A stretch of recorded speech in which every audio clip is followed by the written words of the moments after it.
ಬಂಧನ ಮಾಡಿದರು. ಹುಸೇನು, ಫೈಜಾನ್, ಅಬ್ರಾರ್ ಮತ್ತು ಆಯಾನ್ ಅಂತ ಹೇಳಿ. ಅದಕ್ಕೆ ಘಟನೆಗೆ ಸಂಬಂಧಪಟ್ಟಂತೆ ಈಗಾಗಲೇ ನಾನು ಅವತ್ತಷ್ಟು ಮಾಹಿತಿ ಕೊಟ್ಟಿದ್ವಿ. ನಿನ್ನೆ ಕೂಡ ಪ್ರೆಸ್ ನೋಟ್ ಕೊಟ್ಟಿದ್ವಿ, 4 ಆಗಿದೆ ಅಂತ ಹೇಳಿ. ನಿನ್ನೆ ಒಂದು 5ನೇ ಪ್ರಕರಣವನ್ನು ದಾಖಲು ಮಾಡಿದ್ದೇವೆ. ಅದು ಇನ್ನೊಂದು ಗ್ರೂಪ್ ಅವರು ಕೊಟ್ಟಿದ್ದಾರೆ, ಸಾದತ್ ಅಹಮದ್ ಅಂತ ಹೇಳಿ.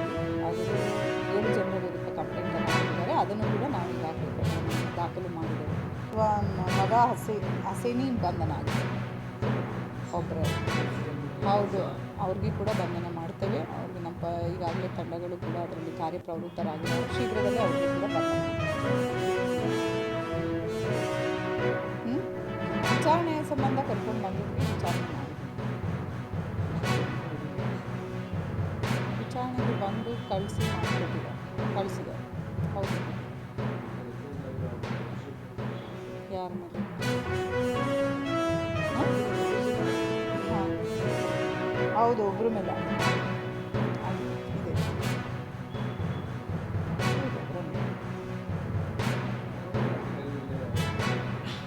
ಅದ್ರ ಸಂಬಂಧ ಕೂಡ ಪ್ರಕರಣ ದಾಖಲಾಗಿದೆ. ಅದಕ್ಕೆ ಸಂಬಂಧನೂ ಕೂಡ ಅರೆಸ್ಟ್ ಮಾಡಿದ್ದಾರೆ. ಅಲ್ಲಿ ಆ ಕೇಸ್ನಲ್ಲಿ ರಾಣಿ ಮಹಲ್ ಹತ್ರ ಮದೀನಾ ಆಟೋ ಸ್ಟ್ಯಾಂಡ್ ಹತ್ರ ಆಗಿರೋ ಪ್ರಕರಣಕ್ಕೆ 3 ಜನದ ಮೇಲೆ ಕೊಟ್ಟಿದ್ರು. ಇಲ್ಲಿ ಸಂಬಂಧ ಒಬ್ಬರು ಕೊಟ್ಟಿದ್ರು.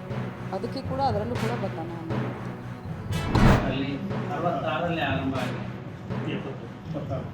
66ರಲ್ಲಿ ಆರಂಭ ಆಯಿತು. ಆಮೇಲೆ ಒಂದು ಚಟುವಟಿಕೆಗಳನ್ನು ಬೆಳೆಸ್ಕೊಂತ ಬಂದಾಗ 76ರಲ್ಲಿ ನಾವು ಮಂತ್ರಾಲಯದಿಂದ ಒಂದು ಉತ್ಸಾಹಿ ತಂಡ ಹೋದು ಶಿಕ್ಷಕರಲ್ಲಿ ರಾಯರ ಶ್ರೇಷ್ಠ ಅಭ್ಯಾಸವನ್ನು ಹೊಂದಿರತಕ್ಕಂಥ ಒಂದು ಮಠ ಇದೆ.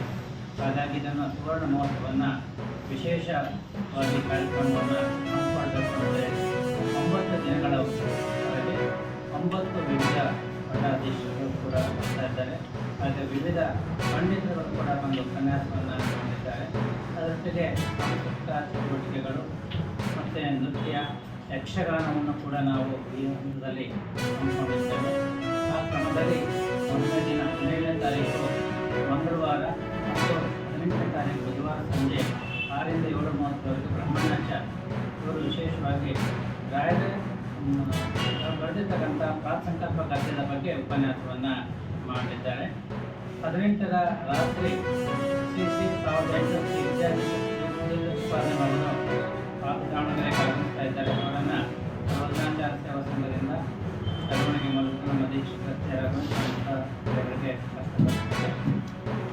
405ನೇ ದಿವಸ, ಅದು 19ನೇ ತಾರೀಕು ಪಟ್ಟಾಭಿಷೇಕ ರಾಘವೇಂದ್ರ ಸ್ವಾಮಿಗಳು ಸನ್ಯಾಸವನ್ನು ಸ್ವೀಕಾರ ಮಾಡಿದ ಒಂದು ಅತ್ಯಂತ